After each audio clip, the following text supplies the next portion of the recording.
ქართულს ახლა რო უსმენ. საქართველოში არაფერი არ იმალება. მოლაყბე რესპუბლიკა არის. ესე რატო ვიძახი ამას რომ ის ჭკვიანი ხალხი დამალული ეგეთ რამე არ არსებობს. ვინც რამე იცის სულ წინა პლანზეა. რასაც უსმენთ ეს ძალიან დაბალი დონეა და აზროვნებაში ძალიან ჩამორჩება. ეს არის რომანტიული ერი, ემოციური ერი, უცებ ავარდებიან, უცებ დაავარდებიან. დღეს დაგიდგებიან მხარში ხვალ გიღალატებენ. ეს სხვა ერია რა. და მუდმივად ეს ერი ყოველთვის იყო დამოკიდებული სხვა დიდ ქვეყანაზე. ბიზანტია როცა იყო, ბიზანტიასთან იყო საქართველოს მიბული. ხო არ გონდა ახლა ბაგრატიონებს თავისუფალი იყვნენ. ბიზანტია დაემხო 1453 წელს თურქებთან ვიყავით მიბული და აქ ცოტა გაუგებარი იყო კულტურულ რელიგიური თვალსაზრისით. ბიზანტიასთან მეტი სიმჭიდროვე იყო ჩვენი. რატო? იმიტომ რომ რელიგია ერთი იყო, მართლმადიდებლობა. უცებ ეგ შეიცვალა და ლავრი ესეთი ქვეყანა დაიპყრო მუსულმანებმა. ბუნებრივია კონფლიქტში შევიდა და ქართველები ხო. და ვერც არაფერი ვერ გააწყო ქართველებმა და მუდმივი ზეწოლა იყო თურქეთიდან, ასევე ირანიდან. 300-400 წელი იყო მუდმივი ზეწოლა. ვერ გაუძლო დაწოლას საქართველომ და ძალაუნებურად რუსეთს მიაშურა. თან რუსეთის მისადგომები ქართველებისთვის, რუსეთი აღმოჩნდა საქართველოში სადღაც თამარ მეფის დროს და ისეც როგორ იცი, დაბალ დონეზე. მერე დავიწყებული იქნა და განაახლა ეს ვახტანგ მეექვსემ. და ეგ ადგილები რატომღაც მიუვალი იყო გეოგრაფიის თვალსაზრისით, კავკასიონის გადალახვა, გზები არ იყო, სულ კლდეში ვიყავით. ეხლა უყურებთ ახლა დღევანდელი იმიდან ესე კი არ უნდა განიხილოთ მაშინდელი საქართველოს. საერთოდ გზა პირველია რომ დაუკავშირდეთ ქვეყანას და ახლა დააკვირდეთ როგორი არის კავკასიის რეგიონი. ეს არის უდიდესი ქედი, რუკაზე გადახედეთ რამდენი უღელტეხილი არის. იცით ყველაზე მინიმალური სიმაღლე რამხელაა ჩვენი გადასასვლელების. უღელტეხილი ნიშნავს გადალახო ერთი ადგილი და აღმოჩნდა მეორე ქვეყანაში. აი გადახედეთ ჩრდილოეთ მხარეზე რაჭისკენ, შემდეგ აქით ყაზბეგისკენ, სულ ყველაფერი ჩრდილოეთ მხარეზეა და იმიტომ რომ რუსეთი ჩრდილოეთით არის და მას ყოფს კავკასიონი, კედელი. გზა თუ არ გექნა, როგორ დაუკავშირდები? ამიტომ ამ ქედმა დაკეტა რუსეთთან ჩვენი გზა და დიდხანს რუსეთის არსებობა ბევრმა არ იცოდა. პირველად ეს რაღაც გარკვეული ცნობები უკავშირდება თამარ მეფეს ისეთ ძალიან ბუნდოვნად.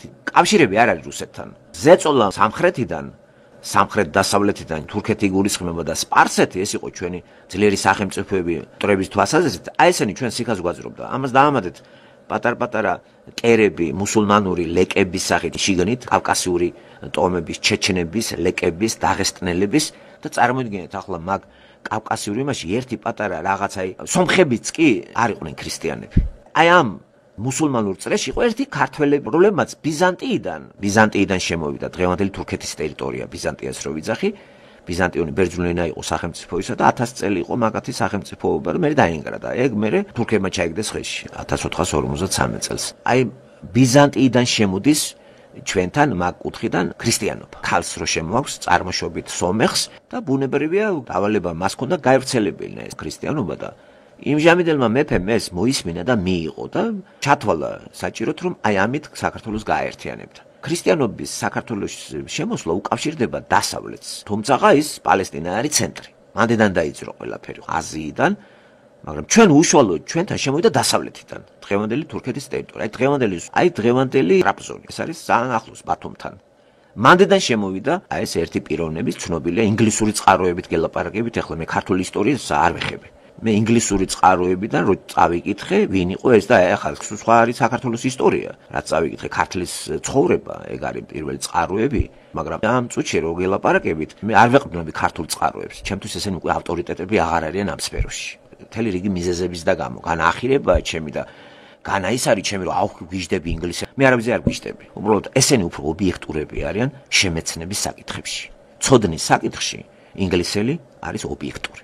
აი ამიტომ ამათ წყაროებში, ენციკლოპედიებში, ისტორიული მეებში რო ჩავიხედე და მაინტერესებდა აი როგორ მოიხსენიება კავკასია და რაღაცა, ამ ცნობას იქ წავაწყდი.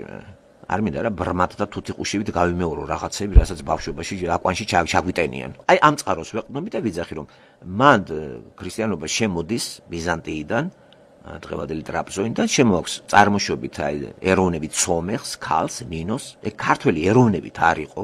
და არც არის ეგ ან საკითხავად ვამბობდი ამას და ან შესაძლებლად არ აქვს მნიშვნელობა ვინ მოიტანს იმიტომ რომ ქრისტიანობას ებრაელები ავრცელებდნენ ესე იგი რა გადავყაროთ ამიტომ ესე კი არ ვიძახი მე რომ სომეხია და არ მივიღოთ ქრისტეს ვინც მოიტანს გინდა იყოს დათვი მე მივიღებ რატო უსმენ ხას ქართველს გამოჩემებული აქვს რომ ქართველი იყო ნინო აი ამას რატო ანიჭებს დიდ მნიშვნელობას რო არ არის ეს სწორე ქრისტიანობიდან თუ მიუდგებით აი სწორად გათვალა ღმერთმა რომ ქართველს არ უქადაგიე სხვამ შემოიტანა იცოდა რომ ქართველი ძალიან ნაციონალისტია.